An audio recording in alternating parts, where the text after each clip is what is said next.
Every problem was once a small problem that a leader failed to address. Hi, my name is Jason Ellinger. I'm the CEO of Taika Translations. We're a multi-million-dollar translation, interpretation, and digital services company. And that motto, setting up systems inside your company in order to mitigate and remove those small problems on a consistent basis, is vital for you in running your business.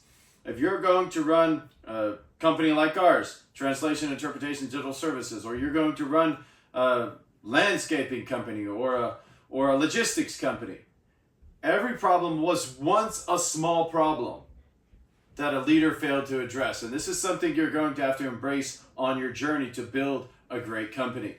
Because when you have team member issues, or when you have production issues, or when you have bottlenecks in different places in your company, they weren't there. They didn't just all of a sudden happen.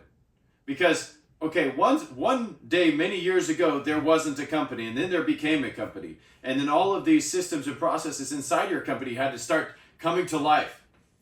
And as those all came to life, there are offshoots of many different little things and systems and processes that happen that were once very small. And before anything gets to become a big problem in your business, it is or was a small problem.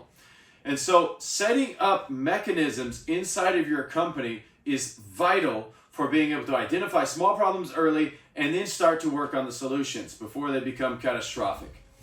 So one of those such examples is like when a team member is having a poor performance, and the team member comes, you start to notice that, a waning performance, or a lack of involvement, or a lack of engagement, or a lack of care about what they're doing, or how they're serving the clients, or how they're treating their colleagues. And you're like, what the world? Maybe they're just having a bad day. And then, you notice it again and again. And if you don't address it on those very early stages, it doesn't get better. And that's what so many of us in business, we want to get into business, and we want everything to go well. We want everybody to act like us, and as a business owner, and we want everybody to treat each other the same way we would always want to be treated. But it doesn't always work that way. And you have to constantly have systems inside your weekly routine that you do to identify weak spots. So I've talked about this in many other videos about having weekly one-on-one meetings with all of your direct reports. And those are key. And as you're having your weekly one-on-one with all your direct reports, you're going to be talking about the different sections of your company. For example, as the CEO, I have weekly one-on-one meetings with all the heads of the sections. So that will be production, finance, vendor relations, human resources, the heads of all of those sections. And they're going to be talking about situations that are going on inside their section.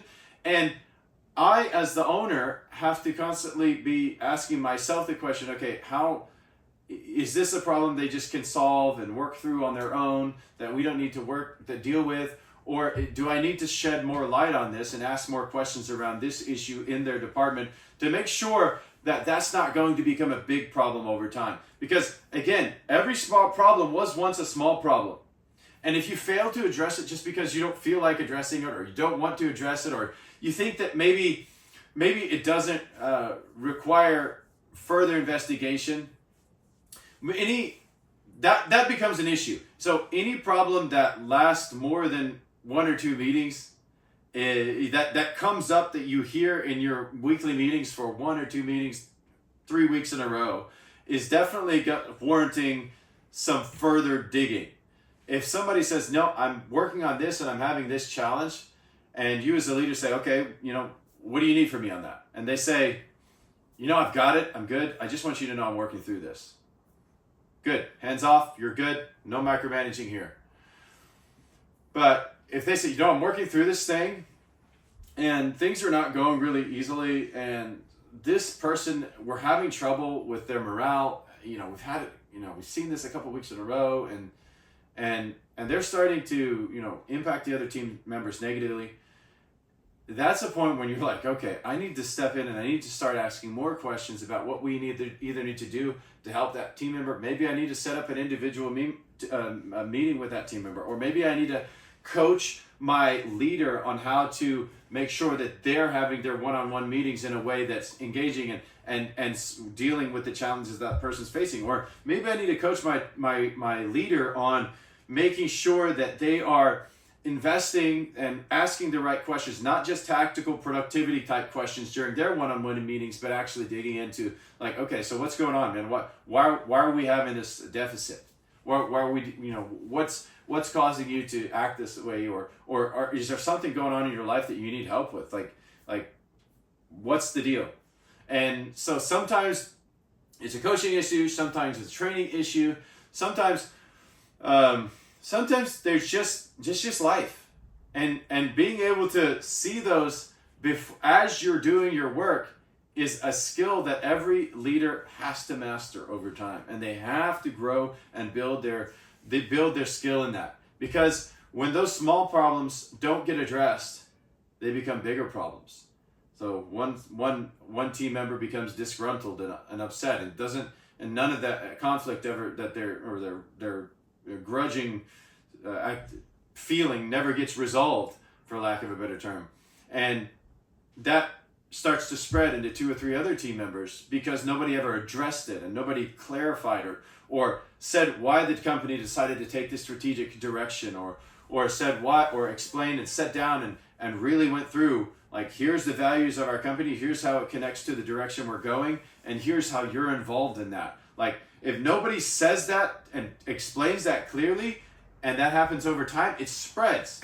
And then you have not only one team member that was not clear on what the world it is that we're doing and why we're doing it, but you have like 3 or 4. And by the time it gets to that, and somebody actually quits because, well, heck, leadership isn't doing their job.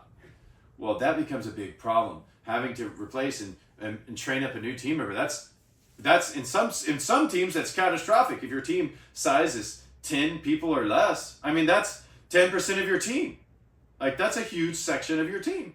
Okay, if your team is like 100 people and one person is, that's different. That's not such a big impact. But I mean, the smaller the team is, the more important that those items are on the team and the team members, and the more impactful it is on each of the people involved in those meetings and in those scenarios. So if there's one skill that every great leader has to develop, is creating mechanisms throughout all the workflows in their company where they themselves, the leaders, from the chief executive officer down to the project manager, human resources person, that they learn to identify, that they coach their team members to identify problems when they are small and learn how to appropriately address them. And as you do that over time, it leads your company to greatness. So building red flag mechanisms, making sure you're identifying small problems before they become big problems, and then having the guts to deal with them. And that is a characteristic of a great company. And so I'd like to encourage you with that. Hope you like and subscribe to this video. I'm going to be putting out more content just like this.